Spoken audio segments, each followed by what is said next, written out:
നബിയുനാ റസൂലുള്ളാഹി സ്വല്ലല്ലാഹു അലൈഹി വസല്ലമ തങ്ങൾ ലമ്മാ മറ ബിഖൗമിൻ, ഒരു സമൂഹത്തിന്റെ അരികിലൂടെ അല്ലാഹുവിന്റെ റസൂൽ നടന്നു പോകുമ്പോൾ ഹബീബായ നബി തങ്ങൾ ആ കൂട്ടുകാരോട് പറയുകയാണ്, തഖല്ലലൂ തഖല്ലലൂ തഖല്ലലൂ,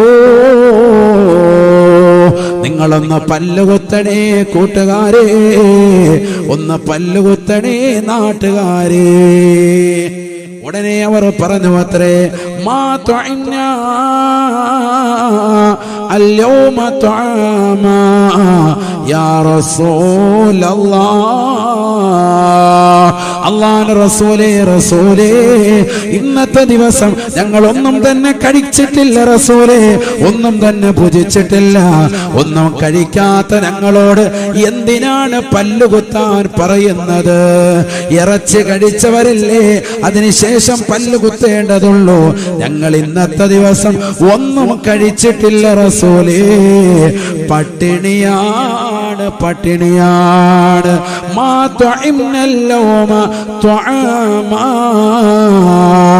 ഞങ്ങളൊന്നും കഴിച്ചിട്ടില്ല, ഞങ്ങളോട് എന്തിനാണ് പല്ലുകുത്താൻ പറഞ്ഞത് എന്ന് അല്ലാഹുവിന്റെ റസൂലിനോട് ചോദിക്കുമ്പോ ഹബീബായ നബി സല്ലല്ലാഹു അലൈഹി വസല്ലമ തങ്ങൾ തന്റെ പ്രിയപ്പെട്ട അനുയായികളുടെ മുഖത്ത് നോക്കി പറയുകയാണ്, ഇന്നീല അറാ ഇന്നീല അറാ ലഹ്മ ഫുലാനിൻ ബൈന ഫനായാക്കും, ഇന്നാലിന്ന മനുഷ്യനെ കുറിച്ച് നിങ്ങൾ ഫനാ പറഞ്ഞില്ലേ, ഫസാദ് പറഞ്ഞില്ലേ, പരദൂഷണത്തിൽ ഏർപ്പെട്ടില്ലേ, അവനെ കുറിച്ച് അവനില്ലാത്ത സമയത്ത് കുറ്റം പറഞ്ഞുകൊണ്ട് നിലകൊണ്ടില്ലേ, അദ്ദേഹത്തിന്റെ പച്ചമാംസം നിങ്ങളുടെ പല്ലിന്റെ ഇടയിൽ ഞാൻ കാണുന്നുണ്ട് സഹാബ, അതൊന്ന് കുത്തിക്കളയണേ എന്ന് ഹബീബുനാ റസൂലുള്ളാഹി സല്ലല്ലാഹു അലൈഹി വസല്ലം. നിസ്സാരമായ കാര്യമായി കാണരുത്. ഈ നാവ് കൊണ്ട് സ്വർഗത്തിലേക്ക് കടക്കാം, ഈ നാവ് കൊണ്ട് തന്നെ നരകത്തിലേക്ക് വലിച്ചെറിയപ്പെടാം. പരിശുദ്ധമായ ഖുർആനിലൂടെ അല്ലാഹു സുബ്ഹാനഹു വ തആല അതുകൊണ്ട് തന്നെയാണ് ചോദിക്കുന്നത്, അലം നജഅൽ ലഹു ഐനൈൻ വലിസാനൻ വശഫതൈൻ വഹദൈനാഹു അന്നജ്ദൈൻ, അവന് നാം മനോഹരമായ നയനങ്ങളെ നൽകിയില്ലയോ, മനോഹരമായ കണ്ണ് നാം സമ്മാനിച്ചില്ലയോ, വലിസാനൻ ഒരു നാവിനെയും നാം നൽകിയില്ലയോ, വശഫതൈനി രണ്ട് ചുണ്ടുകളും നാം നൽകിയില്ലയോ. അല്ലാഹു ചോദിക്കാൻ, മനുഷ്യ നിനക്ക് നാം രണ്ട് കണ്ണ് നൽകിയില്ലേ, മനുഷ്യ നിനക്ക് നാം രണ്ട് മനോഹരമായ ചുണ്ട് നൽകിയില്ലേ, നിനക്ക് നാം വലിസാനൻ നാവ് നൽകിയില്ലേ? അല്ലാഹു ചോദിക്കാൻ. എന്താ അല്ലാഹു ചോദിച്ചില്ല? ചുണ്ട് പറഞ്ഞു, നാവ് പറഞ്ഞു, ഇതിനിടയിലുള്ള ഏറ്റവും വിലപിടിപ്പുള്ള ഇൻഷുറൻസ് കിട്ടുന്ന പല്ലിനെ പറഞ്ഞില്ല. പറഞ്ഞില്ല. എന്താ കാര്യം? കുഴിമന്തിയും കിഴിപൊറോട്ടയും കഴിക്കലല്ല ദുനിയാവിൽ മുഖ്യം. ഏതാണ്? ഈ നാവ് കൊണ്ട് കാണേണ്ട ദൃഷ്ടാന്തങ്ങൾ കണ്ട് അത് ഹൃദയത്തിൽ കൊടുത്ത് നാവും ചുണ്ടുമനക്കി റബ്ബിന് ദിക്ർ ചെല്ലാനാണ് മുഅ്മിനിനെ പടച്ചിരിക്കുന്നത്. പല്ല് പറഞ്ഞില്ല, അവന് ഞാൻ പല്ല് കൊടുത്തില്ലേ എന്ന് അല്ലാഹു പറഞ്ഞില്ല.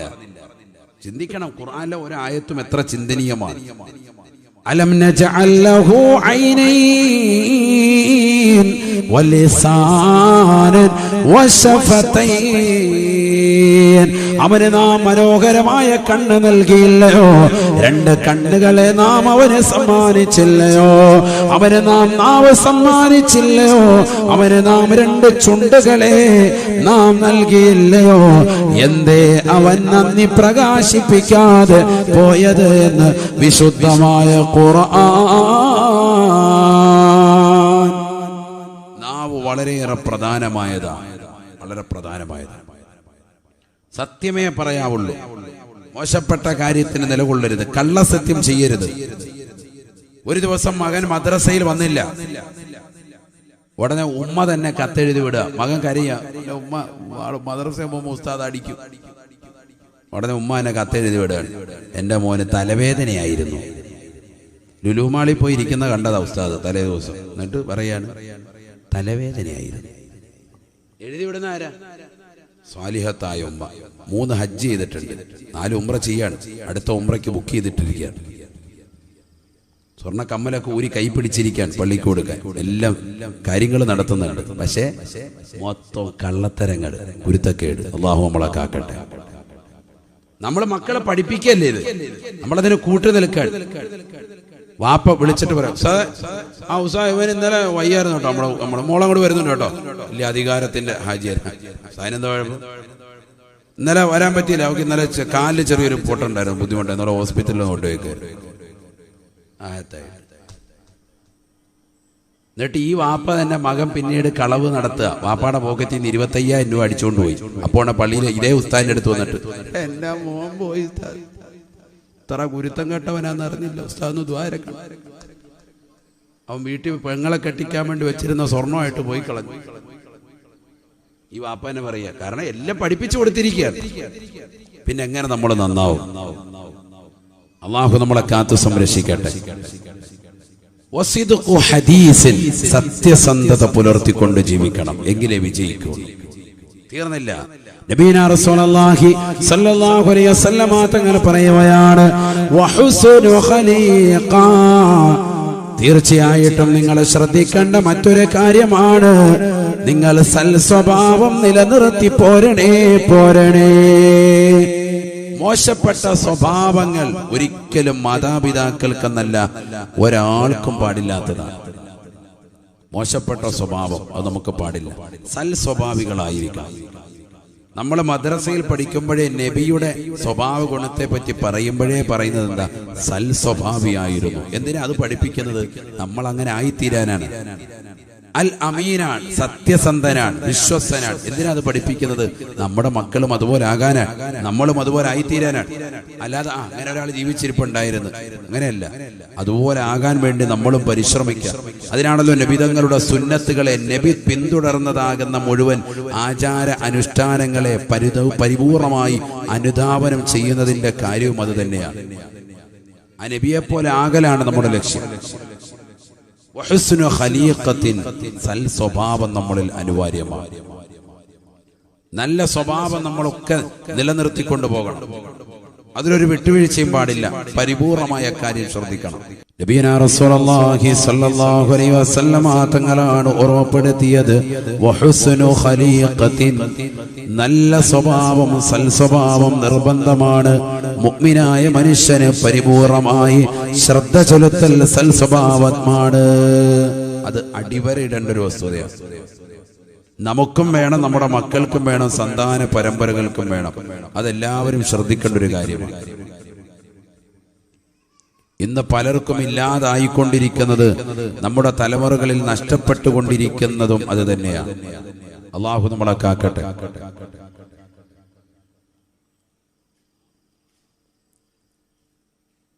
വീട്ടിലേക്ക് വരുമ്പോ ഇന്നിപ്പോ പുതിയൊരു ആചാരം തുടങ്ങിയിട്ടുണ്ട്.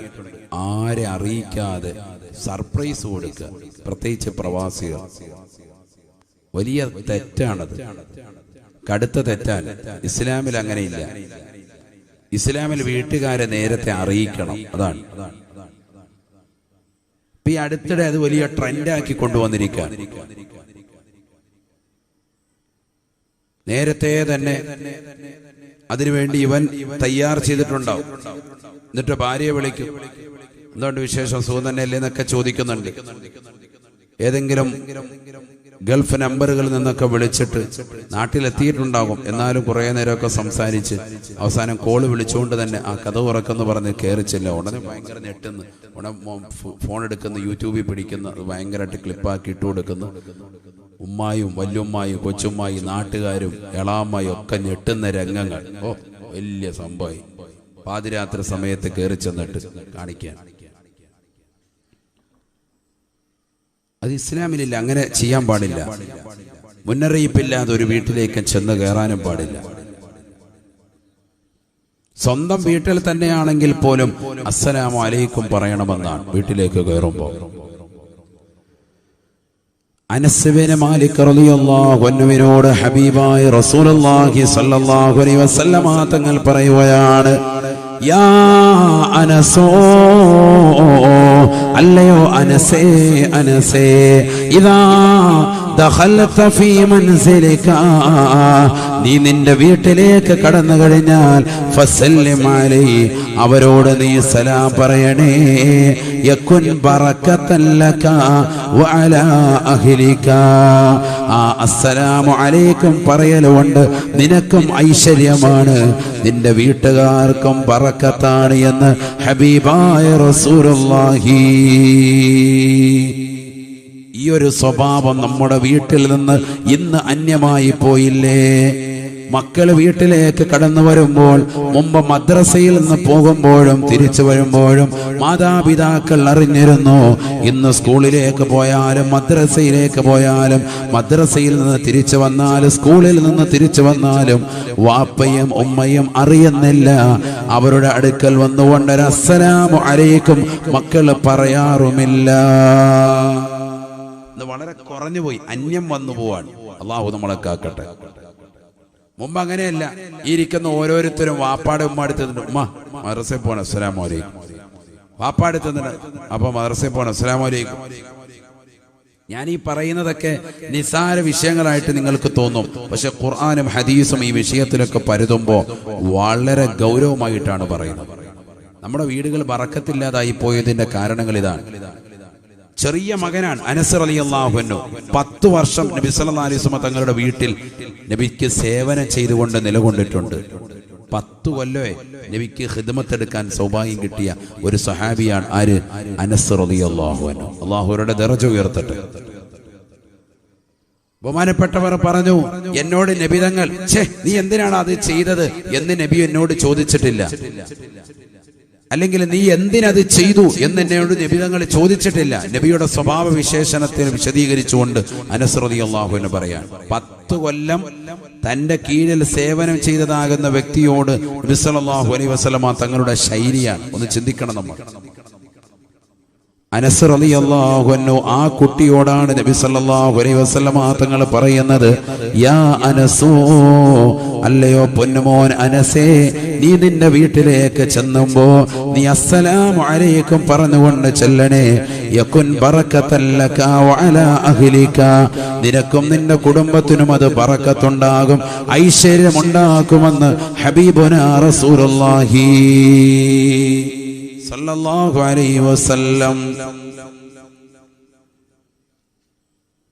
യാ അയ്യുഹല്ലദീന ആമനൂ ലാ തദ്ഖുലൂ ബുയൂതൻ ഗൈറ ബുയൂതികും ഹത്താ തസ്തനിസൂ വതുസല്ലിമൂ അലാ അഹ്ലിഹാ ذلكم خير لكم إن كنتم تعلمون. പരിശുദ്ധമായ ഖുർആനിലൂടെ അല്ലാഹു സുബ്ഹാനഹു വ തആല പഠിപ്പിക്കുകയാണ്, അല്ലയോ മുഅ്മിനീങ്ങളെ, സത്യവിശ്വാസികളെ, ലാ തദ്ഖുലൂ ബുയൂതൻ ഗൈറ ബുയൂതികും, നിങ്ങളുടെ വീടല്ലാത്ത മറ്റുള്ള വീടുകളിലേക്ക് നിങ്ങൾ പ്രവേശിക്കാൻ പാടില്ല. ഹത്താ തസ്തഅനിസൂ വതുസല്ലിമൂ അലാ അഹ്ലിഹാ, ആ വീട്ടിന്റെ മുറ്റത്ത് വന്നുകൊണ്ട് നിങ്ങൾ അസ്സലാമു അലൈക്കും പറയണേ. സാവകാശം വേണേ കയറാൻ, അസ്സലാമു അലൈക്കും പറയണേ. സലാം പറയാതെ ഒരു വീട്ടിലേക്കും നിങ്ങൾ കടക്കരുതേ എന്ന് വിശുദ്ധമായ ഖുർആൻ. ഇതൊക്കെ ഇന്നത്തെ തലമുറകൾക്ക് നഷ്ടപ്പെട്ടു പോയ വിജ്ഞാനമാണ്. പഠിച്ചു വെക്കേണ്ടതാകുന്ന വാക്യമാണ്, ഖുർആനികമാകുന്ന കൽപ്പനയാണ്. ലാ തദ്ഖുലൂ ബുയൂതൻ ഗൈറ ബുയൂതികും ഹത്താ തസ്തനിസൂ വതുസല്ലിമൂ അലാ അഹ്ലിഹാ ആ വീട്ടുകാർക്ക് അസ്സലാമു അലൈക്കും പറഞ്ഞിട്ട് നിങ്ങൾ വീട്ടിനുള്ളിലേക്ക് പ്രവേശിക്കാവുള്ളൂ. നിങ്ങൾക്കും അതുകൊണ്ട് രക്ഷയാണ്, ആ വീട്ടുകാർക്കും അത് ഗുണമാണ്. ദാലികും ഖൈറുൽ ലക്കും, അതാണ് ഏറ്റവും ഉത്തമം. ഇൻ കുൻതും തഅലമൂൻ, നിങ്ങൾ ഈ വിഷയമൊന്ന് അറിഞ്ഞിരുന്നെങ്കിൽ അതാണ് ഏറ്റവും കരണീയമെന്ന് മനസ്സിലാക്കണേ. ഫഇൻ ലം തജിദൂ ഫിഹാ അഹദാ, ആ വീട്ടിൽ ആരുമില്ല എന്ന് നിങ്ങൾക്ക് ഉറപ്പ് വന്നാൽ, മറ്റൊരാളുടെ വീട്ടിലേക്ക് പോകുമ്പോഴേ പാലിക്കേണ്ട മര്യാദ ഇതൊക്കെ ഇന്നത്തെ തലമുറ പഠിക്കണം. വെറുതെ ഖബറും നരകവും മഹ്ശറയും ഇത് മാത്രം പഠിച്ചാൽ പോരാ, ഇതൊക്കെ മനസ്സിലാക്കേണ്ടതാണ്, നമ്മുടെ ജീവിത ദിനചര്യകളിലുള്ളതാണ്.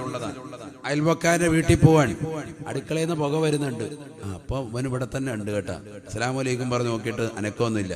പിന്നെ ഏതെങ്കിലും ജനൽ തുറന്നു കിടപ്പുണ്ടോ നോക്കാണ്, ഒളിഞ്ഞു നോക്കാണ്.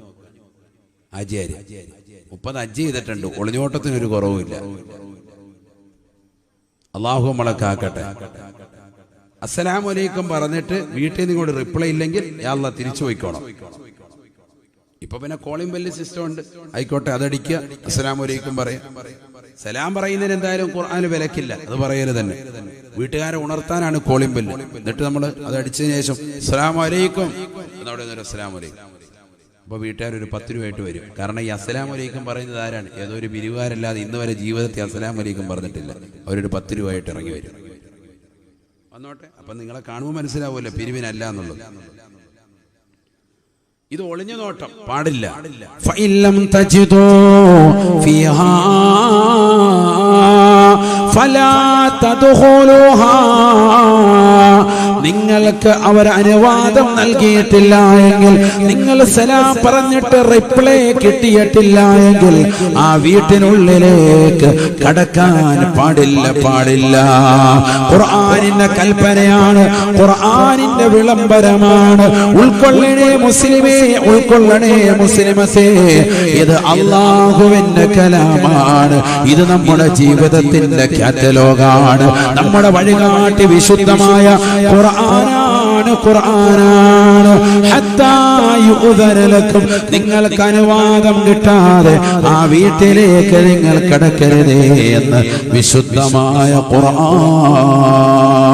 ഫഇൻ ഖീല ലക്കും ഇർജിഊ ഫർജിഊ, ഇനി വീട്ടുകാര് ആ വീട്ടിനുള്ളിൽ നിന്നുകൊണ്ട് തന്നെ നിങ്ങളോട് പറയുകയാണ്, മറങ്ങിപ്പോയ്ക്കോ, പിന്നീട് വന്നാൽ മതി എന്ന് പറഞ്ഞാൽ, എന്റെ ഭർത്താവ് ഇവിടെയില്ല, നിങ്ങൾ വൈകുന്നേരം വന്നാൽ മതി, അല്ലെങ്കിൽ പിറ്റേ ദിവസം വന്നാൽ മതി, അടുത്ത ആഴ്ച വന്നാൽ മതി എന്ന് ആ വീട്ടിൽ നിന്ന് ഒരു അശരീരി ഉണ്ടായാൽ ഫർജോ, വേഗം തന്നെ മടങ്ങിപ്പോയിക്കോണേ എന്ന് വിശുദ്ധമായ ഖുർആൻ. ഹുവ അസ്കാ ലക്കും, അതാണ് ഏറ്റവും നല്ല പരിശുദ്ധിയുടെ പ്രവർത്തനം, അതാണ് ഏറ്റവും കരണീയമായ പ്രവർത്തനം, ഏറ്റവും നല്ല സൽസ്വഭാവത്തിന്റെ ലക്ഷണവും അത് തന്നെയാണ് എന്ന് വിശുദ്ധമായ ഖുർആൻ. ഇവിടെ ആളില്ല പൊയ്ക്കോ എന്ന് പറഞ്ഞാൽ പൊയ്ക്കോണം. അവിടെ സ്ത്രീകളെ ശ്രദ്ധിക്കണം. ഒരാള് വന്നു വെല്ലടിച്ചു അല്ലെങ്കിൽ ഫോൺ വിളിക്കുന്നു, അവരോട് മധുരമായ സ്വരത്തിൽ സംസാരിക്കാൻ പാടില്ല, ശരി ഗൗരവമുള്ള സ്വരത്തിൽ സംസാരിക്കണം. അവിടെ ഇനി നിങ്ങൾക്ക് സംസാരം കിളിനാദമാണെങ്കിൽ നിങ്ങൾക്ക് കൈ വായിൽ വെച്ചിട്ടോ ഏത് രീതിയിലോ സംസാരത്തിന്റെ കട്ടി പവർ കൂട്ടാം. ആരുമില്ലാട്ടോ എന്ന് പറയാം. കാരണം എന്തിനാ, മയമായ സംസാരം കേൾക്കുമ്പോ അജിയാർക്ക് അകത്തോട്ട് വരാൻ തോന്നും, അജിയാർക്ക് പുറത്തോട്ട് പോകാൻ ചാടി ഇറങ്ങി ഓടാൻ തോന്നണം. ആ രീതിക്ക് സംസാരിക്കും. ഇതൊക്കെ ഹദീസാണ്, നബികൾ പഠിപ്പിച്ചതാണ്. അങ്ങനെയൊക്കെ ഉണ്ട്. ഇത് ഫോൺ വിളിക്കും, ഇവിടെ ആരും ഇല്ല കേട്ടോ, അത് കേൾക്കുമ്പോ തന്നെ ഓട് പൊളിച്ചകത്തോട്ട് വരാൻ തോന്നും.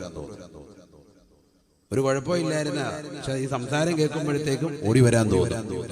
ഇതൊക്കെ സ്ത്രീകൾ പഠിക്കേണ്ട പാടാണ്. ഇത് വാതിലൂടെ കിട്ടുള്ളൂ, അല്ലാതെ കിട്ടൂല. ഇതിനായി പറയുന്നത്, നിങ്ങളുടെ സംസാരം മധുരമാക്കാൻ പാടില്ല, ഗൗരവമുള്ളതാക്കണം.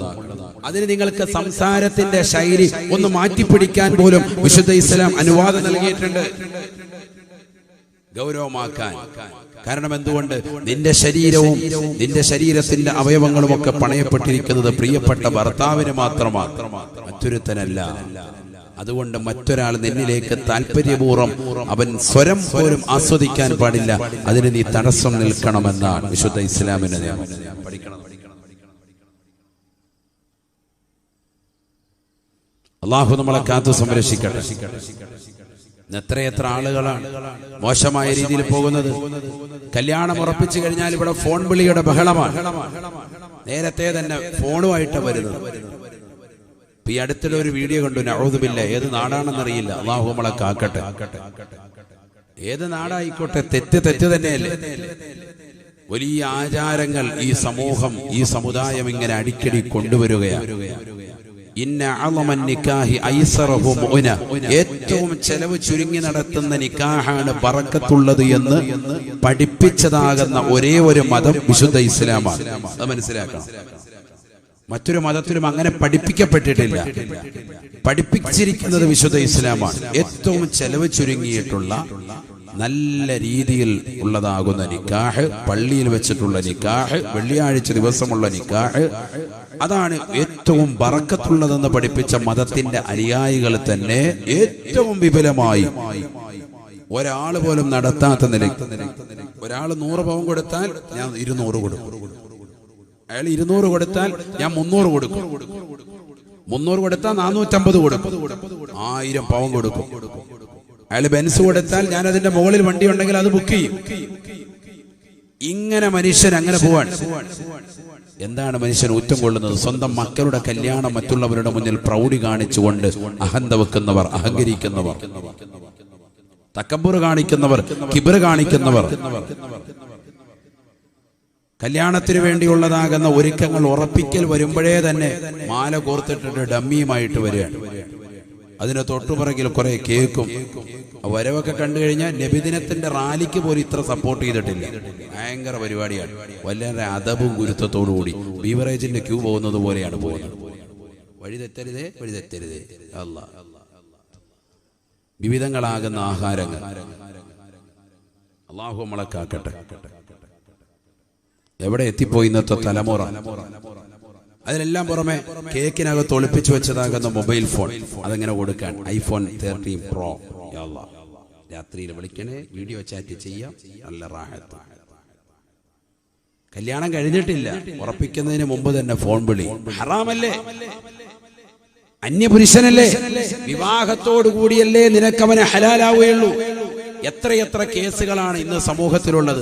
നിങ്ങൾ പള്ളികളുമായി ബന്ധപ്പെട്ട് നോക്കണം, എത്രയെത്ര കേസുകളാണ്. ഇതിപ്പോ 400 കുടുംബങ്ങളല്ലേ, 3000 കുടുംബങ്ങളുടേതാകുന്ന മഹല്ലിന്റെ നേതൃത്വത്തിലാണ് ഞാൻ നിൽക്കുന്നത്, കരുനാഗപ്പള്ളി മുസ്ലിം ജമാഅത്ത്. എത്രയെത്ര കേസുകളാണ് വന്ന് കെട്ടിക്കിടക്കുന്നത്, എത്രയെത്ര വിഷയങ്ങളുണ്ട്. നമ്മൾ നിസ്സാരമായി കാണരുത്. കല്യാണത്തിന് മുമ്പുള്ളതാകുന്ന ഫോൺ വിളി അവസാനം എല്ലാം ചോർത്തിയെടുത്തു. ഭർത്താവാകാൻ പോകുന്ന ചെറുപ്പക്കാരനോട് പാവപ്പെട്ട പെണ്ണെല്ലാം വിളിച്ചു പറഞ്ഞു. ഒരുപക്ഷെ പെണ്ണിനോട് ഭർത്താവ് ചിലരതെല്ലാം തുറന്നു പറഞ്ഞിട്ടുണ്ടാവും. ഞാൻ ഇന്ന ബന്ധങ്ങളൊക്കെ ഉണ്ടായിരുന്നു, ഇതറിയലാണ് മുഖ്യം. എന്നാലും നിനക്കൊരു ലൈൻ ഇല്ലാതിരിക്കുക. ഏതാണ് നിന്റെ ലൈൻ? KCB ലൈനാണോ, ഏതാ ലൈനാ, ഫോണിന്റെ ലൈനാണോ ഒക്കെ അവൻ അറിയണം. ഇതിങ്ങനെ ചോദിച്ച് ചോർത്തിയെടുക്കുക. ഇതിനാണ് നേരത്തെ ഫോൺ വിളിക്കുന്നത്, അല്ലാവരൊന്നും ഇല്ല. എവിടെയാണ് അവനുമായിട്ടുണ്ടായിരുന്നു, അത് കുഴപ്പമൊന്നുമില്ല എന്നൊക്കെ പറഞ്ഞ് ഫുള്ള് ആക്കി അവസാനം കല്യാണം കഴിഞ്ഞ് ചിലപ്പോൾ ഒരു ദിവസം നീണ്ടു നിൽക്കും. 3-ാമത്തെ ദിവസം ആവുമ്പോൾ തലാക്ക് വേണം. റമദാൻ 23-നാണ് റൂഹെ ബയാൻ മജ്ലിസ് എന്ന് പറയുന്ന ഒരു ആത്മീയ മജ്ലിസ് വിനീതൻ യൂട്യൂബ് ലൈവിലൂടെ സ്റ്റാർട്ട് ചെയ്തത്. സുബൈക്ക് ശേഷം ഇപ്പോൾ ഈ കഴിഞ്ഞ റബീഉൽ അവ്വൽ മുതൽക്കുണ്ട്. കൃത്യം 5:30 മണിക്കുണ്ട്.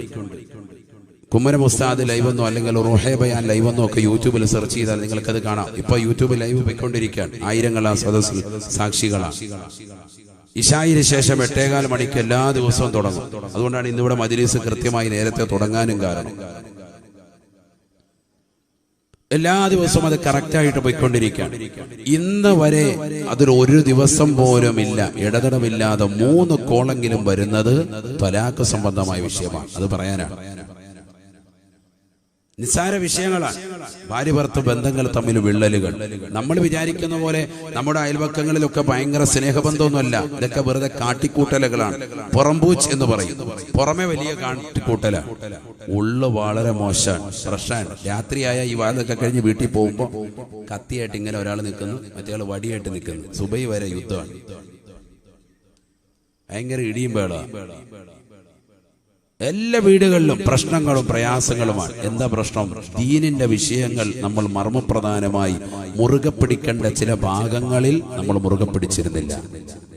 ധൂർത്തും നിർവയവും പാടില്ല എന്ന് പറഞ്ഞ സ്ഥലത്ത് നമ്മൾ നല്ലതുപോലെ ധൂർത്തടിച്ചു, സമ്പത്ത് ധൂർത്തടിച്ചു. നമ്മളുടേതാകുന്ന വസ്ത്രത്തിൽ ധൂർത്തുണ്ടായിരുന്നു, ഭക്ഷണത്തിൽ ധൂർത്തുണ്ടായിരുന്നു. അനാവശ്യമായ സമ്പത്ത് ഒരുപാട് കളഞ്ഞു കുളിച്ചു. മക്കളെ കൊണ്ട് അഹങ്കരിച്ചു. ആ മക്കൾക്കും ധൂർത്ത് പഠിപ്പിച്ചു കൊടുത്തു. ചെറിയ പ്രായത്തിൽ മൊബൈൽ ഫോൺ മക്കളുടെ കൈവശം കൊടുത്തു. ഓൺലൈൻ പഠനത്തിന്റെ പേരിൽ മക്കളുടെ കൈവശം കൊടുത്തിരിക്കുന്ന മൊബൈൽ ഫോൺ എത്രയോ വില്ലനായിട്ട് കടന്നു വന്നിരിക്കുന്നു. എത്ര ആളുകളാണ് വിളിക്കുന്നത്, എന്റെ മകന് ഇന്നവനുമായിട്ട് പ്രണയമാണ്, എന്റെ മകൾക്ക് ഇന്നവനുമായിട്ടുള്ള പ്രണയമാണ്. ചെറിയ കുട്ടിയാണ്. ഇന്നലെ ഒരു ഉമ്മ വിളിച്ചിട്ട് പറഞ്ഞത് 14 വയസ്സാകുന്നതേ ഉള്ളൂ എന്റെ മകൾക്ക്. അവൾ ഇപ്പോൾ തന്നെ മറ്റൊരുത്തരുമായിട്ട് ഒളിച്ചോടാൻ തയ്യാറാകി നിൽക്കുകയാണ്. ഇത് ഫോൺ വിളി അറിയാതെ ഉമ്മ കേട്ടപ്പോഴുണ്ടായ നൊമ്പരം. ചോദിച്ചു, ഉമ്മയുമായി വഴക്കായി, ബഹളമായി. അവൾ പറയുന്നു, എനിക്ക് അദ്ദേഹത്തെ തന്നെ മതി എന്ന് ഉറപ്പിക്കുക. ഫോൺ വിളിച്ചിട്ട് അവരിരുന്ന് കരയാണ്. 5 മിനിറ്റോളം അവർ കരച്ചിലാണ് ഉമ്മ. കാരണം അവർ ഈ പ്രിയപ്പെട്ടതാകുന്ന മകളെ 14 വയസ്സുവരെ പ്രിയപ്പെട്ട പൊന്നുമോളെ വളർത്തിയതിന്റെ പാടവർക്കറിയാം. എത്രയോ പ്രയാസം സഹിച്ചിട്ടാണ് അവർ വളർത്തിക്കൊണ്ടുവന്നത്. ആ മകളു ഒരു നിമിഷം തന്റെ പ്രിയപ്പെട്ട ഉമ്മയ്ക്ക് നേരെ തിരിഞ്ഞു നിന്നുകൊണ്ട് വർത്തമാനം പറയുകയും ചാടിക്കളിക്കുകയും അടിക്കാനും തൊഴിക്കാനും ശകാരിക്കാനും ചീത്ത വിളിക്കാനും ഒക്കെ കടന്നു വരാനുള്ള ധൈര്യം ആര് കൊടുത്തു? ആരാണ് കൊടുത്തത്? മൊബൈൽ ഫോണിലൂടെ മറ്റുള്ളവരുടെ യൂട്യൂബേഴ്സിന്റെ ഒക്കെ വീഡിയോ കണ്ടിട്ട് ഇതൊക്കെ തന്നെയാണ് ജീവിതം എന്ന് തെറ്റിദ്ധരിക്കരുത് എന്റെ പ്രിയപ്പെട്ട മക്കളെ. ഇതൊന്നും അല്ല ജീവിതം. ജീവിതം നമ്മുടെ പ്രിയപ്പെട്ട മാതാപിതാക്കൾ നമുക്ക് കാണിച്ചു തന്ന മനോഹരമായ ജീവിതം. അതെങ്കിലും നോക്കി പഠിക്കരുത്. വേറൊന്നും നിങ്ങൾ നോക്കിയില്ലേലും. നിന്റെ വാപ്പയും ഉമ്മയും ഇന്ന് വരെയും ആരെയും പറയിപ്പിച്ചിട്ടില്ല. എത്ര കൊല്ലമായി ഇവിടെ ജീവിക്കുന്നു? 30 കൊല്ലം 40 കൊല്ലമായിട്ട് ഇവിടെ മനോഹരമായ ജീവിതം നയിച്ചു പോവാൻ. അവർക്ക് ഒളിച്ചോടാമായിരുന്നെങ്കിൽ എത്ര ഒളിച്ചോട്ടം നടക്കുമായിരുന്നു. ഖത്തറിലും UAE-യിലും ബഹ്റൈനിലും ഒമാനിലും സൗദിയിലും ഒക്കെ ജോലി ചെയ്തിട്ടുള്ള എത്രയോ പ്രവാസികൾ ഈ മജ്‌ലിസിലുണ്ട്. എത്രയോ ആളുകൾ ഓൺലൈനിലൂടെ കേൾക്കുന്നവരുണ്ട്. അവർക്കൊക്കെ സ്വന്തം ശരീരത്തെ പണയപ്പെടുത്തിയിട്ട് മറ്റുള്ളതാകുന്ന സ്ത്രീകളുമായിട്ട് കാമകേളികൾ നടത്തണമെങ്കിൽ ദുബൈയിലേക്ക് തെരുവോരങ്ങളിൽ അഡ്രസ് സഹിതം കടകളുടെ മുന്നിൽ ഇങ്ങനെ വാരി എറിഞ്ഞിട്ടിരിക്കുക. എവിടെ വേണമെങ്കിലും പോ, എല്ലാം ഉണ്ട്. അഡ്രസ്സും ഫോട്ടോയും സഹിതം വാരി വിതറിയിട്ടുണ്ട്. തെരുവോരങ്ങളിൽ ഇങ്ങനെ വാരി വിതറിയിരിക്കുക. ഫോൺ നമ്പർ സഹിതം. ജസ്റ്റ് വിളിക്കുക, ഒന്ന് മിസ് കോൾ അടിച്ചാൽ മതി. ആള് വന്ന് ഇവനെ പൊക്കിയെടുത്തോണ്ട് പോയിക്കോളും. ചെറിയ ചില്ലറ എന്തെങ്കിലും കൊടുത്താൽ റാഹത്തായിട്ട് എല്ലാ കാര്യവും നടക്കും. അങ്ങനത്തതാകുന്ന ഭർത്താവ് നിന്നെ മാത്രം ആഗ്രഹിച്ചുകൊണ്ട് സ്വന്തം ശരീരം മറ്റൊരു പെണ്ണിനെ പണയപ്പെടുത്താതെ നിനക്ക് വേണ്ടി മാത്രം നിലകൊള്ളുമ്പോൾ, പെണ്ണെ നീ എന്താ ഇങ്ങനെ ആയിപ്പോയത്? നീ മറ്റൊരുത്തനെ പാവിരിക്കാൻ പോകുന്നത് എന്തിന്? അവരുടെ പ്രിയപ്പെട്ട മക്കൾ എന്തുകൊണ്ട് ഈ മോശമായ രീതിയിലേക്ക് പോകുന്നു? നമുക്ക് എവിടെയാണ് ആത്മീയത കുറഞ്ഞു പോയത്? നല്ലതുപോലെ ശ്രദ്ധിക്കണം. നമ്മൾ നല്ലതുപോലെ മനസ്സിലാക്കേണ്ട വിഷയം. മക്കൾക്ക് കൊടുക്കുന്ന വിദ്യാഭ്യാസം, ഓൺലൈൻ വിദ്യാഭ്യാസം, അത് വില്ലനാകുന്നുണ്ടോ എന്ന് ചിന്തിക്കേണ്ട കാലഘട്ടം അതിക്രമിച്ചിരിക്കുകയാണ്. മൊബൈൽ കൊടുക്കണ്ട എന്നോ വിദ്യാഭ്യാസം കൊടുക്കണ്ട എന്നോ അല്ല. അതൊക്കെ നിർബന്ധിത സാഹചര്യത്തിലേക്ക് എത്തിയിരിക്കുന്നു. ഓഫ്ലൈൻ ആണെങ്കിൽ പോലും ഇനിയുള്ള ശനിയും ഞായറും ഒക്കെ ഓൺലൈൻ ക്ലാസ്സുകൾ നിർബന്ധമാക്കും. അങ്ങനെ തന്നെ കൊണ്ടുപോകും. കാരണം അത് അധ്യാപകർക്ക് ഒന്നുകൂടി സൗകര്യമാണ്. നേരിട്ടുള്ള ക്ലാസ് ആകുമ്പോൾ ഒച്ചയെടുക്കണം, ശബ്ദം ഉയർത്തണം, എല്ലാ കുട്ടികളെയും ശ്രദ്ധിക്കണം. ഇത് അല്ലാത്ത ക്ലാസ് ആകുമ്പോൾ, ഓൺലൈൻ ആകുമ്പോൾ അവർക്ക് അത് വളരെ സൗകര്യം കൂടുതലാണ്. അതുകൊണ്ട് തന്നെ അത് നിലനിർത്തിക്കൊണ്ടുപോകും. ആ രീതിക്ക് ഇനി സിലബസുകൾ ഖിയാമത്ത് നാൾ വരെ ക്രമീകരിക്കപ്പെടുകയുള്ളൂ.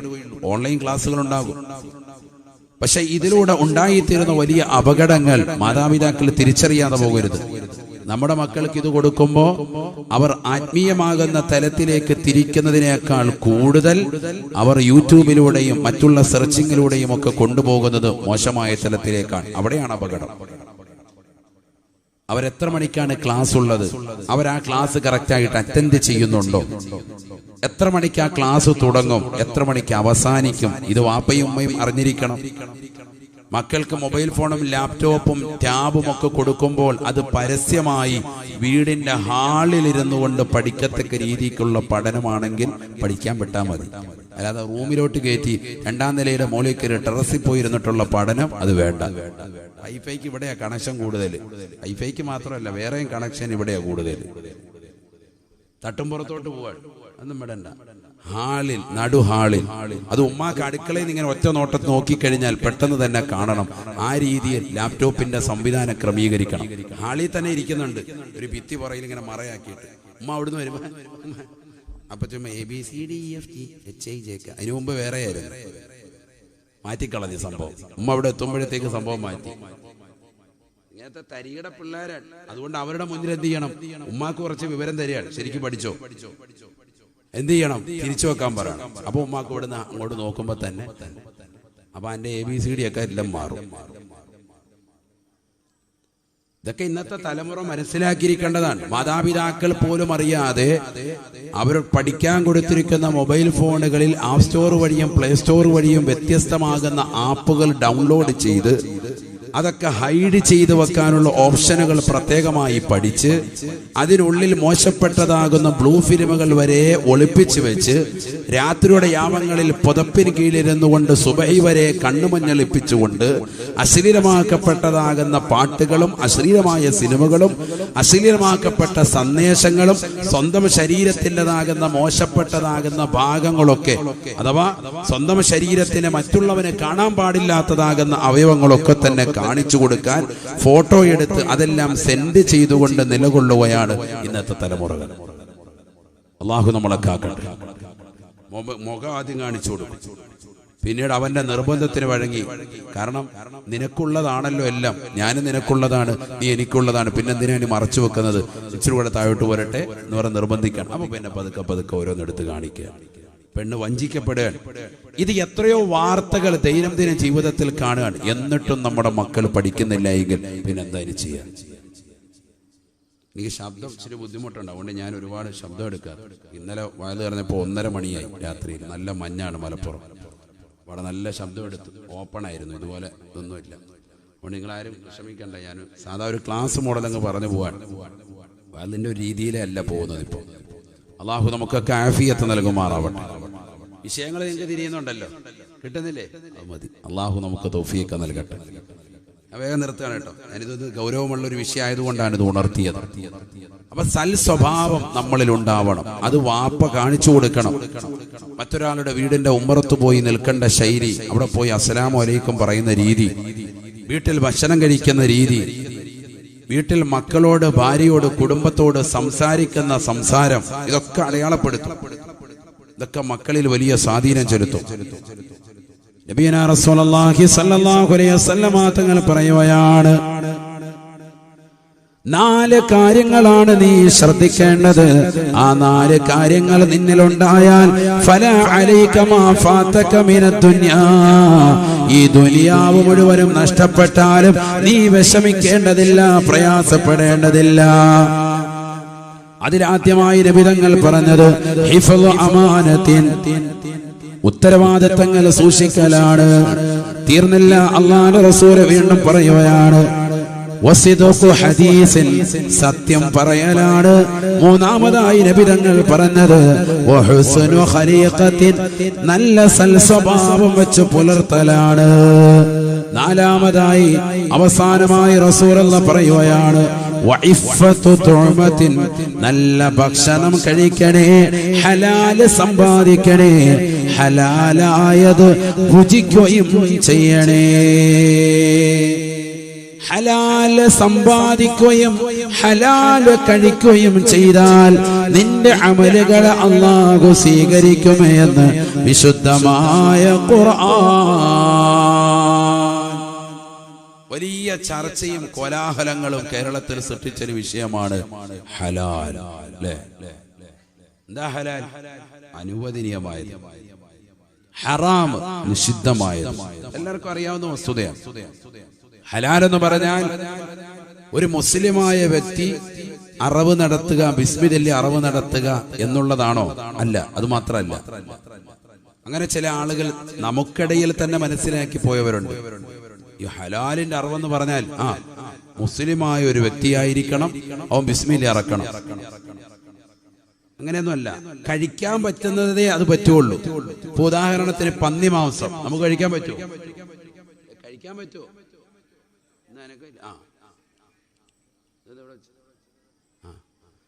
പന്നി മാംസം കഴിക്കാൻ പറ്റൂല. ഈ പന്നി മാംസം ഒരാൾ അറക്കാണ്. ആരാ അറക്കുന്നത്? നല്ല മുഹമ്മദ് എന്ന പേരുള്ളൊരു വ്യക്തി അറക്കാണ്, ബിസ്മില്ലി അറക്കാണ്. കഴിക്കാൻ പറ്റുമോ? കഴിക്കാൻ പറ്റുമോ? ഇല്ല. എന്താ കാരണം? ഹലാലല്ല. അപ്പൊ അറവ് നടത്തുന്നത് മുസ്ലിമാവലു കൊണ്ടോ അല്ലെങ്കിൽ ബിസ്മില്ലി കൊണ്ട് അറവ് നടത്തുന്നോ എന്നുള്ളതല്ല വിഷയം. ഇസ്ലാമിൽ ചില കാര്യങ്ങൾ അനുവദിക്കപ്പെട്ടിട്ടുണ്ട്. ആ കാര്യങ്ങൾ അത് മാത്രമേ കഴിക്കാൻ പാടുള്ളൂ. ആർക്ക്? മുഅ്മിനിന്. അല്ലാത്തവർക്ക് എന്തും കഴിക്കാം. മുഅ്മിനോടല്ലേ നിസ്കരിക്കാൻ പറയുന്നുള്ളൂ, മുഅ്മിനോടല്ലേ ഹജ്ജ് ചെയ്യാൻ പറഞ്ഞിട്ടുള്ളൂ, മുഅ്മിനോടല്ലേ റമദാനി നോമ്പ് പിടിക്കാൻ പറഞ്ഞിട്ടുള്ളൂ. അല്ലാത്തവർ റമദാനി നോമ്പ് പിടിക്കണോ നമ്മൾ ശാഠ്യം പിടിക്കുന്നുണ്ടോ? ഇല്ലല്ലോ. അല്ലാത്തവര് നിസ്കരിക്കണമെന്ന് നിർബന്ധം പിടിക്കുന്നുണ്ടോ? ഇല്ലല്ലോ. അല്ലാത്തവര് ഹജ്ജ് ചെയ്യണമെന്ന് പറയുന്നുണ്ടോ? ഇല്ലല്ലോ. അതുപോലെ തന്നെ മുഅ്മിനായ മനുഷ്യനാണോ നീ നിന്റെ ജീവിതത്തിൽ ഹലാൽ നീ കഴിക്കൻ, ഹലാലായ മാർഗത്തിലൂടെ സമ്പാദിക്കും. എന്നാൽ ഈ ഹലാലും ഹറാമും തിരിച്ചറിഞ്ഞാൽ പിന്നെ അവൻ ഹലാലേ കഴിക്കുകയുള്ളൂ, നല്ലതേ കഴിക്കുകയുള്ളൂ. ഇസ്ലാം എന്ന് പറയുന്നത് കുടുസായ ചിന്താഗതിയല്ല, മുഅ്മിനിന് മാത്രമുള്ളതല്ല ഖുർആൻ. ലോകത്തുള്ളതാകുന്ന സർവർക്കും അതിൽ മാതൃകയുണ്ട്. അവർക്കൊക്കെ നന്മയിലേക്കുള്ള വഴിത്താരയാണ് വിശുദ്ധമായ കലാം ഖുർആൻ. അതുകൊണ്ട് ഖുർആൻ നിർദ്ദേശിക്കുന്നത് എല്ലാവരും നല്ല ഭക്ഷണം കഴിക്കണം. മറ്റുള്ളവന്റെ കട്ടതും മോഷ്ടിച്ചതുമായ അപഹരിച്ചതുമായ സമ്പത്ത് കൊണ്ടുവന്ന് കഴിക്കാൻ പാടില്ല. അത് ഭക്ഷണം മാത്രമല്ല. ഇപ്പൊ ഞാൻ ഇട്ടിരിക്കുന്ന ഈ ഷാള്, ഈ വസ്ത്രം, ഇത് ഞാൻ മറ്റൊരാളുടേത് കട്ടുകൊണ്ടാണ് മോഷ്ടിച്ചതാണ് എങ്കിൽ എന്റെ വസ്ത്രം ധരിക്കൽ ഞാൻ ഇട്ടിരിക്കുന്നത് ഹറാമാണ്, നിഷിദ്ധമാണ്, എനിക്ക് അനുവദിക്കപ്പെട്ടതല്ല. ഞാൻ ഭക്ഷണം തന്നെ നല്ല ഭക്ഷണമാണ്, നല്ല മട്ടൻ ബിരിയാണി തന്നെ മറ്റൊരാളുടെ കല്യാണത്തിന്, എന്നെ വിളിക്കാത്തൊരു കല്യാണത്തിന് പോയി കഴിച്ചു. എന്താവും അത്? എനിക്കത് നിഷിദ്ധമാണ്. നല്ല ഭക്ഷണമാണ്. അതിന്റെ മാംസം അറുത്തതും ബിസ്മില്ലി തന്നെയാണ്, മുസ്ലിമാണ് അറുത്തത്, ഒക്കെ നിയമങ്ങൾ പാലിച്ചാണ്, എല്ലാം കറക്റ്റ് ആയിരുന്നു. പക്ഷെ ഞാൻ അത് കൊണ്ടുപോയി മോഷ്ടിച്ചിട്ട് കഴിച്ചു, എനിക്കത് പാടില്ലാത്തതാണ്. അപ്പൊ ഹലാലിന് വിവിധങ്ങളാകുന്ന തലങ്ങളുണ്ട്, അത് നല്ലതുപോലെ മനസ്സിലാക്കണം. ഇസ്ലാമിൽ ശരീഅത്ത് അനുസരിച്ചുകൊണ്ട് മതപരമാകുന്ന നിലയ്ക്ക് അറവ് നടത്തപ്പെട്ടതും അനുവദിക്കപ്പെട്ടതുമാകുന്ന വസ്തുതകൾ മാത്രം ഉപയോഗിക്കുന്നതിനാണ് ഹലാൽ എന്ന് പറയുക. അതല്ലാത്തതിനെ ഹലാലിന്റെ പട്ടികയിൽ ഉൾപ്പെടുത്താൻ പാടില്ല. ബിസ്മില്ലാഹിർ റഹ്മാനിർ റഹീം. യാ അയ്യുഹർ റസൂൽ കുലൂ മിൻ ത്വയ്യിബാതി മാ റസഖ്നാകും വഷ്കുറൂ ലില്ലാഹ് കുലൂ മിമ്മാ ഫിൽ അർളി ഹലാലാ ത്വയ്യിബാ. പരിശുദ്ധമായ ഖുർആനിലൂടെ അല്ലാഹു സുബ്ഹാനഹു വ തആല മുഅ്മിനീങ്ങളെയും പ്രവാചകന്മാരെയും എല്ലാവരെയും വിളിച്ചുകൊണ്ട് അല്ലാഹു ഓർമ്മപ്പെടുത്തുകയാണ്. അല്ലയോ പ്രവാചകന്മാരെ, അല്ലയോ മുഅ്മിനീങ്ങളെ, അല്ലയോ മാനവകുലമേ, നിങ്ങൾ അനുവദനീയമായ ഹലാലായ ശുദ്ധമായ മാംസം കഴിക്കണേ, ശവം തിന്നരുതേ. എന്തിനാണ്? വഅമലു സാലിഹാ, നിങ്ങൾ നല്ലത് സമ്പാദിച്ച് നല്ലത് കഴിച്ചെങ്കിൽ മാത്രമേ നിങ്ങൾക്ക് നല്ല സുഹൃതങ്ങൾ ചെയ്യാൻ സാധിക്കുകയുള്ളൂ എന്ന് വിശുദ്ധമായ ഖുർആൻ. നല്ലത് സമ്പാദിച്ച് നല്ലത് കഴിച്ചെങ്കിൽ മാത്രമേ നല്ല അമൽ ചെയ്യാൻ പറ്റുകയുള്ളൂ. മനസ്സിലാക്കണം. ഇപ്പൊ നിസ്കരിക്കാൻ എന്താ നിനക്കൊരു മടി? ഇതൊക്കെ നിന്റെ ഭക്ഷണം മുൻഗാമികൾ ശ്രദ്ധിക്കുമായിരുന്നു. ഞാൻ കഴിച്ച ഭക്ഷണം പടച്ചറബ്ബേ ഹലാലാണോ? ഒരു കടയിൽ കയറിയാൽ ആദ്യം തന്നെ അവിടെ ഉള്ളത് പരിപൂർണമായി ശ്രദ്ധ ചെലുത്തും. അത് മോശമായ എവിടെന്നെങ്കിലും കട്ടും മോഷ്ടിച്ചു കൊണ്ടുവന്നതാണോ എന്നുള്ളത് ശ്രദ്ധിക്കും. ഇതൊക്കെ മുൻഗാമികളുടെ ശ്രദ്ധയായിരുന്നു. നമുക്കിന്ന് അതൊന്നും ശ്രദ്ധയില്ല. അത് ശ്രദ്ധിക്കണം. ഒരു കണക്കിന് ഹലാൽ എന്നുള്ള ഒരു വിവാദം കൊണ്ടുവന്നത് ഹൈറാണ്. കാരണം ഈ ഉമ്മത്തിൽ തന്നെ പലർക്കും അത് മനസ്സിലാക്കിയെടുക്കാൻ പറ്റും. മാംസം കഴുകുന്നു, ഇറച്ചി കഴുകുന്നു. ഇവിടെ ശ്രദ്ധിക്കണേ, ഒരു മസല പറയാൻ വേഗം. ഞാൻ വായെന്ന് പറഞ്ഞാൽ നമുക്ക് ഇത്രത്തോളം കാര്യങ്ങൾ പറഞ്ഞു പോകാൻ പറ്റൂല. നീട്ടി പറയുമ്പോ ഇതാകുമ്പോ ചുരുക്കി പറയുമ്പോ എത്രയോ മസലകൾ മനസ്സിലാക്കാൻ. ഇവിടെ ശ്രദ്ധിക്കണേ, വേഗം നിർത്തും. മാംസം കഴുകാൻ ഇറച്ചി കൊണ്ടുവന്നു. ഒരു 5 കിലോ മട്ടൻ ഉദാഹരണം പറയാൻ കടയിലേക്ക് കഴുകുന്ന സന്ദർഭത്തിൽ വലിയൊരു പാത്രം എടുത്തിട്ട് അതിൽ വെള്ളം നിറച്ച് അതിലേക്ക് മാംസം കൊണ്ടുവന്നിട്ട് പൈപ്പ് തുറന്നു വെച്ച് ഇങ്ങനെ കഴുകി ആ രക്തം കലർന്നു കിടക്കുന്നതാകുന്ന പാത്രത്തിൽ നിന്ന് രക്തത്തോടു കൂടിയിട്ടുള്ളതാകുന്ന ഈ മാംസം മാറ്റി കുക്കറിലിട്ട് വേവിച്ച് കഴിച്ചാൽ അത് ഹലാലല്ല. കാരണം എന്താ? അത് വെള്ളം ഊർന്ന അടിയിലൂടെ പോയിട്ടില്ല. അരിപ്പ എന്ന് പറയും. താഴെ നല്ല തുളയുള്ള ദ്വാരമുള്ളതാകുന്ന ഒരു പാത്രമായിരുന്നുവെങ്കിൽ ബെറ്ററായിരുന്നായിരുന്നു. അതുകൊണ്ടാണ് താഴെ ദ്വാരമുള്ളതാകുന്ന പാത്രത്തിനുള്ളിലിട്ടിട്ട് വെള്ളം നല്ലതുപോലെ അതിനുള്ളിലൂടെ അടിയിലൂടെ നല്ലതുപോലെ രക്തം പരിപൂർണമായി ഒലിച്ചു പോകണം. അതില്ലാതെ ദ്വാരമില്ലാത്ത പാത്രം അതിനുള്ളിലേക്ക് കൊണ്ടുവന്ന് ഇറച്ചിയിട്ട് പൈപ്പ് തുറന്നു വെച്ച് നല്ലതുപോലെ ഒരുപാട് വെള്ളം ഒഴിച്ചിട്ടുണ്ട്. എന്നിട്ട് ആ രക്തം കലർന്നതോടുകൂടി തന്നെ എടുത്തിട്ട് മറ്റൊരു പാത്രത്തിട്ട് വേവിച്ചാൽ അത് അനുവദനീയമല്ല. എന്തുകൊണ്ട്? രക്തം നമുക്കെന്താണ്? നിഷിദ്ധമാണ്, ഹറാമാണ്. ഇതൊക്കെ സ്ത്രീകളോട് പറയാണ് പ്രത്യേകം. പാചകം ചെയ്യുമ്പോൾ ശ്രദ്ധിക്കണം. അപ്പൊ പിന്നെ എന്ത് ചെയ്യണം? താഴെ ദ്വാരമില്ലാത്ത പാത്രമാണ് എങ്കിൽ പൈപ്പ് തുറന്നു വെച്ച് കയ്യിൽ നമ്മൾ നല്ലതുപോലെ കഴുകിയിട്ട് സ്വല്പം കൊണ്ട് എടുത്തിട്ട് കയ്യിൽ ഇങ്ങനെ പിടിച്ചിട്ട് പൈപ്പ് നല്ലതുപോലെ തുറന്നിട്ട് ആ വെള്ളം നമ്മുടെ കൈ വെള്ളത്തിലൂടെ ഒലിച്ച് താഴെ കൂടെ ഇങ്ങനെ പോകണം രക്തം. എന്നിട്ടേ അത് എടുക്കാവുള്ളൂ. നേരെ രക്തം കലർന്നിട്ടുള്ള പാത്രത്തിൽ നിന്ന് അങ്ങനെ തന്നെ മാംസം എടുക്കൽ പാടില്ലാത്തതാണ്.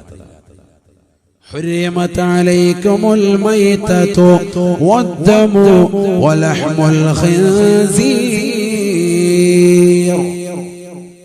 നിങ്ങൾക്ക് നിഷിദ്ധമാക്കപ്പെട്ടിരിക്കുകയാണ്. ഖുർആനിലൂടെ അല്ലാഹു ഓർമ്മപ്പെടുത്തുകയാണ്. ഹുരിമത അലൈക്കുമുൽ മൈത. ശവം നിങ്ങൾക്ക് നിഷിദ്ധമാണ്. ഒരാള് ജീവൻ പോകാൻ നിലനിൽക്കാൻ ഒരല്പം ശവത്തിൽ നിന്ന് കഴിച്ചെങ്കിലേ പറ്റുള്ളൂ. എന്നാൽ ഒരല്പം കഴിക്കാം ജീവൻ നിലനിർത്താൻ. അല്ലാതെ റാഹത്തായിട്ട് അവിടെ ഒരു ബിരിയാണി വെച്ച് കഴിച്ചേക്കാം, അത് പറ്റൂല. ആ ജീവൻ നിലനിർത്താൻ വേണ്ടി ഒരല്പം ചത്തതിൽ നിന്ന് കഴിക്കാം. അതല്ലാതെ ശവം തിന്നാൻ പാടില്ല. വദ്ദമു, രക്തം നിങ്ങൾക്ക് നിഷിദ്ധമാണ്. കണ്ട ഖുർആൻ പറഞ്ഞത്. അപ്പൊ കഴുകുമ്പോ ശ്രദ്ധിക്കണം, നല്ലതുപോലെ ശ്രദ്ധിക്കണം. വലഹ്മുൽ ഖിൻസീരി, പന്നി മാംസം നിങ്ങൾക്ക് നിഷിദ്ധമാണ്. വൽ മുൻഖനിഖത്തു, ഖുർആൻ പറയുന്നുണ്ട് അല്ലാഹുവിന്റെ പേര് ചൊല്ലിക്കാതെ ബിസ്മില്ലാതെ ഇറക്കുന്നത് മുസ്ലിമിനെ പാടില്ല. വൽ മുൻഖനിഖത്തു, ശ്വാസം മുട്ടിച്ചു കൊന്നത് പാടില്ല. ഒക്കെ മനസ്സിലാക്കേണ്ടതാണ്. അതിൽ പണ്ഡിതന്മാർ സൂക്ഷ്മാലുക്കളാകുന്ന ചില ഉസ്താദുമാര് വലിയ സൂഫി ഉലമാക്കളൊന്നും ചിക്കൻ കഴിക്കാറില്ല. എന്താ കാരണം? ഞാനൊരു വലിയൊരു ഉസ്താദിനോട് ചോദിച്ചപ്പോൾ അദ്ദേഹം നൽകിയൊരു മറുപടി വലിയ ചിന്തനീയമാണ്. കാരണം ഇന്നത്തെ അറവുശാലകളിലൊക്കെ തന്നെ വീപ്പ സമ്പ്രദായമാണ് ചിലയിടത്തൊക്കെ. അപ്പൊ ഒന്നിനെ അറുത്തിട്ട് അതിലോട്ടിടും. വലിയ കല്യാണമൊക്കെ വരുമ്പോ 150 500 കോഴിയൊക്കെയാണ്. ഒന്നിനെ അർത്ഥം കൂടെ ഇട്ടു, അടുത്തതിന് ബിസ്മില്ലി അർത്ഥം കൂടെ ഇട്ടു, മൂന്നാമത്തെ ഇട്ടു, 10 ഇട്ട് കഴിയുമ്പോ ഏറ്റവും അടിയിലത്ത് ഉള്ളത് രക്തം വാർന്നൊലിച്ച് പോകുന്നതിന് മുമ്പ് തന്നെ ശ്വാസം മുട്ടിച്ചാകാണ്. കാരണം അതിന്റെ മേലോട്ട് വരുന്നു, ഒന്ന് വീണോണ്ടേ ഇരിക്കുക, ശ്വാസം വിടാൻ മേലെ. വൽ മുൻഖനിഖത്തു, ശ്വാസം മുട്ടിച്ചത്തത് പാടില്ല. വിശുദ്ധമായ ഖുർആൻ. ഖുർആൻ കാലികമാണ്, എക്കാലഘട്ടത്തിലേക്കും ഉപയോഗിക്കേണ്ടതാണ്. എന്തിനാണ് ഇന്നത്തെ തലമുറയിൽ നോക്കിയിട്ട് ശ്വാസം മുട്ടിച്ചത്തതു എന്ന് പറയുന്നത്? നമ്മൾ ആരെങ്കിലും അങ്ങനെ ശ്വാസം മുട്ടിച്ചിട്ട് കൊല്ലാറുണ്ടോ? ഇല്ല. രക്തം വാർന്നൊലിച്ചു പോയിട്ടുള്ളതാകുന്ന മൃഗമാണ് ഏറ്റവും ബെറ്റർ എന്ന് ശാസ്ത്രം നിജപ്പെടുത്തിയിരിക്കുകയാണ്. എത്രത്തോളം ക്രിക്കറ്റ് കളിക്കാർക്ക് ഇപ്പൊ നിയമം വന്നിരിക്കുന്നു, എന്ത് ഹലാൽ ഫുഡ് കൊടുക്കണം. BCC അംഗീകരിച്ചിരിക്കുന്ന പുതിയ നിയമമാണ് ഇപ്പൊ വന്നിരിക്കുന്ന ലേറ്റസ്റ്റ് ന്യൂസാണ്. ക്രിക്കറ്റ് കളിക്കാർക്ക്, ഇന്ത്യൻ ക്രിക്കറ്റ് കളിക്കാർക്ക് അവര് പറയുന്നു ഇതുപോലെ നല്ല വൃത്തിയാക്കിയ ഹലാൽ ഫുഡ് തന്നെ കൊടുക്കണം എന്ന് പറഞ്ഞിരിക്കുകയാണ്. എന്തുകൊണ്ട്? കാരണം രക്തം പരിപൂർണമായി വാർന്നൊലിച്ചു പോയില്ല എങ്കിൽ അത് കട്ട പിടിച്ചിട്ട് ഒന്നില്ലെങ്കിൽ അതിനെ ശ്വാസം മുട്ടിച്ചിട്ടോ അല്ലെങ്കിൽ ഏതെങ്കിലും കതകിനിടയിൽ വെച്ച് നെരിച്ചിട്ടോ പെടലി ഒടിച്ചിട്ടോ ഒക്കെ കൊന്നുകളഞ്ഞാൽ രക്തം കട്ട പിടിച്ച് ആ രക്തത്തോടുകൂടി നമുക്കത് ശരീരത്തിന് ദോഷം ചെയ്യും, വലിയ അപകടങ്ങൾ സൃഷ്ടിക്കും. അതുകൊണ്ട് ആ രക്തം പരിപൂർണമായിട്ട് ഒലിച്ചുകൊണ്ട് പോരട്ടെ. അതിനുവേണ്ടി നല്ല രീതിയിൽ അറിവ് നടത്തുക. അതാര് പറഞ്ഞു? നമ്മൾ പറഞ്ഞതല്ല, ശാസ്ത്രം ഇന്ന് അംഗീകരിച്ച കാര്യമാണ് പറഞ്ഞത്. അതാണ് മനുഷ്യ ശരീരത്തിൽ ഏറ്റവും, ഹ്യൂമൻ ബോഡിക്ക് ഏറ്റവും അനുയോജ്യമായത് എന്ന് പറയാം. അപ്പൊ അതില്ലാതാകാണ്. വൽ മുനഖനിഖത്തു, ശ്വാസം മുട്ടിച്ചത്തത്. ഈ ചെറിയ വീപ്ര സമ്പ്രദായം പഴയ കാലഘട്ടങ്ങളിൽ അങ്ങനെയല്ലല്ലോ. പണ്ടെന്തായാലും പള്ളിയിൽ നിന്ന് മൂലിയാര് ആരെങ്കിലും വിളിക്കുമല്ലാക്കെ. ഇനി അതൊന്നും ഇല്ലെങ്കിൽ നമ്മൾ വീട്ടുകാർ തന്നെ എന്ത് ചെയ്യാം, ബിസ്മില്ലാഹി അറുത്തിട്ട് പറമ്പിലങ്ങിടും. അപ്പൊ ഇതിങ്ങനെ നല്ല റാഹത്തായിട്ട് എന്ത് ചെയ്യും, ആത്മാവ് പോകുന്നത് വളരെ ശാന്തി സുന്ദരമായിട്ടാണ്. ചിലതിങ്ങനെ പറന്ന് അപ്പുറത്തെ പറമ്പിൽ കൂടെ ഓടി പോയിട്ടുണ്ടാവും, പിന്നെ തിരിച്ചു വന്നിട്ടില്ല. അങ്ങനത്തെ ഉണ്ട്. എന്നിരുന്നാലും അതിന്റെ ആത്മാവ് പോകുന്നത് എങ്ങനെയാ? ഒരു ശ്വാസം മുട്ടിച്ചത്ത നിലയ്ക്കല്ല. ഈ വീപ്പ സമ്പ്രദായം വളരെ ശ്രദ്ധിക്കണം. നമ്മൾ അങ്ങനെ വാങ്ങാൻ പോകുന്നുണ്ടെങ്കിൽ നമ്മൾ പറയണം, ഒന്ന് കഴിഞ്ഞിട്ട് അത് ഏകദേശം അനക്കം അനങ്ങിയതിന് ശേഷം അടുത്ത് ഇട്ടാൽ മതി എന്ന് പറയണം. നമ്മൾ അങ്ങോട്ട് പറയണം, ഉണർത്തണം. നമുക്ക് വേണ്ടിയല്ലേ കൊണ്ടുപോകുന്നത്. നമ്മൾ ശ്രദ്ധിക്കണം. ഇങ്ങനെ ഖുർആൻ കുറെ കാര്യങ്ങൾ വിശദീകരിച്ചുകൊണ്ട് പറയുന്നു. ഒരുപാടുണ്ട്, ഞാൻ ഇപ്പൊ അതിലേക്ക് പോകുന്നില്ല, വിശാലമായിട്ട് പോകുന്നില്ല. വഇഫത്തു തുഅമത്തിൻ, കഴിക്കുന്ന ഭക്ഷണം പരിപൂർണമായി ഹലാലായിരിക്കണം. അത് വളരെ ശ്രദ്ധിക്കണം. എങ്കിൽ തീർച്ചയായിട്ടും നീ രക്ഷപ്പെട്ടവനാണെന്ന് സയ്യിദുനാ റസൂലുള്ളാഹി സ്വല്ലല്ലാഹി അലൈഹി വസല്ലം 4 കാര്യങ്ങളാണ് നബിതങ്ങൾ ഉണർത്തിയത്. കഴിക്കുന്നത് മാത്രമല്ലല്ലോ ഹലാൽ, എല്ലാം ഹലാലായിരിക്കണം. നമ്മുടെ സമ്പാദ്യം ഒരുമിച്ച് കൂട്ടുന്നത് ഹലാലായിരിക്കണം. അന്യൻ്റെതാകുന്ന സമ്പത്ത് 1 രൂപ ഒരുമിച്ച് കൂട്ടിയാൽ 10 ലക്ഷം നിന്റെ കയ്യിലുണ്ടെങ്കിലും 1 രൂപ മതി ഹറാമായത്, അത് മുഴുവനും മോശമായി പോകും. അള്ളാഹു നമ്മളെ കാത്ത് സംരക്ഷിക്കട്ടെ. അതുകൊണ്ട് തന്നെ പഴയ കാലഘട്ടങ്ങളിൽ ഉമ്മമാര് ഭാര്യമാര് വീടിന്റെ വാതിൽക്കൽ നിന്നുകൊണ്ട് വിളിച്ചു പറയുമായിരുന്നു എന്നാണ്. ഭാര്യ ഭർത്താക്കന്മാരോട്, ദൂരെ ജോലിക്ക് പോകുന്ന ഭർത്താവിനോട് വാതിൽക്കൽ നിന്നിട്ട് വിളിച്ചു പറയും. എന്ത് പറയും? ഇന്നാ നസ്ബിറു അലൽ ജൂ വലാ നസ്ബിറു അലന്നാർ. ഞങ്ങൾ നരകത്തിന്റെ മേൽ ക്ഷമിക്കാൻ തയ്യാറല്ല, ഞങ്ങൾ ഈ ദുനിയാവിൽ വിശപ്പിന്റെ മേൽ ക്ഷമിക്കാൻ തയ്യാറാണ്. ഇന്നാ നസ്ബിറു അലൽ ജൂ, ഞങ്ങൾക്ക് ഈ ദുനിയാവിൽ വിശപ്പുണ്ടായാൽ ഞങ്ങൾ ക്ഷമിക്കാൻ റെഡിയാണ്. വലാ നസ്ബിറു അലന്നാർ, നരകത്തിന്മേൽ ക്ഷമിക്കാൻ ഞങ്ങൾ തയ്യാറല്ല. അതുകൊണ്ട് ഇയ്യാക വകസബൽ ഹറാം, അല്ലയോ പ്രിയപ്പെട്ട ഭർത്താവേ, പ്രിയപ്പെട്ട പ്രിയതമാ, നിങ്ങളെ സൂക്ഷിക്കണേ. ഹറാമ സമ്പാദിക്കണേ, സൂക്ഷിക്കണേ. ഹറാമ സമ്പാദിച്ചുകൊണ്ട് വീട്ടിലേക്ക് കൊണ്ടുവരരുതേ. അതിലൂടെ ഞങ്ങളൊക്കെ കഴിക്കപ്പെട്ടാൽ ഞങ്ങളെ നരകത്തിലേക്ക് എറിയപ്പെടും തീർച്ചയാണ്. അതുകൊണ്ട് തന്നെ ഈ ദുനിയാവിൽ വിശപ്പുണ്ടായാൽ ഞങ്ങൾ ക്ഷമിക്കാൻ റെഡിയാണ്. പക്ഷേ നരകത്തിന്മേൽ ക്ഷമിക്കാൻ ഞങ്ങളെ കൊണ്ടാവൂല കേട്ടോ. അതുകൊണ്ട് ഹറാം വീട്ടിലേക്ക് കൊണ്ടുവരരുതേ. മാനബത മിനൽ ഹറാം ഫന്നാറു ഔലാ ബിഹി. ഹറാമിലൂടെ ഊട്ടപ്പെട്ടതായ ശരീരം അത് തീർച്ചയായും നരകവുമായി ബന്ധപ്പെട്ടതാണ് എന്ന് ഹബീബുനാ ശഫീഉനാ റസൂലുള്ളാഹി. പ്രവാസ ലോകത്തുള്ള പ്രിയപ്പെട്ട ചെറുപ്പക്കാരാ, എന്റെ ശബ്ദം ശ്രവിക്കുന്ന പ്രിയപ്പെട്ട ഉപ്പമാരെ, ഉമ്മമാരെ ഗൗരവമായി ചിന്തിക്കേണ്ട പാഠമാണ്. അന്യന്റെ മുതൽ ആഗ്രഹിക്കരുത്, അവന്റെ സമ്പത്ത് കിട്ടണമെന്ന് ആഗ്രഹിക്കരുത്. അയൽവാസി സുന്ദരമായ വീട് വെച്ചത് കണ്ടിട്ട് എന്തേടാ നീ 10 കൊല്ലമായി ഗൾഫിൽ പോകുന്നു, ഇതുവരെ ഒരു നില പോലും നീ കറക്റ്റായി പണിതില്ലല്ലോ എന്ന് പറഞ്ഞുകൊണ്ട് കുടുംബത്തിലുള്ളവരെ മോശപ്പെട്ട ജോലിക്ക് വേണ്ടി നിർബന്ധിക്കരുതേ.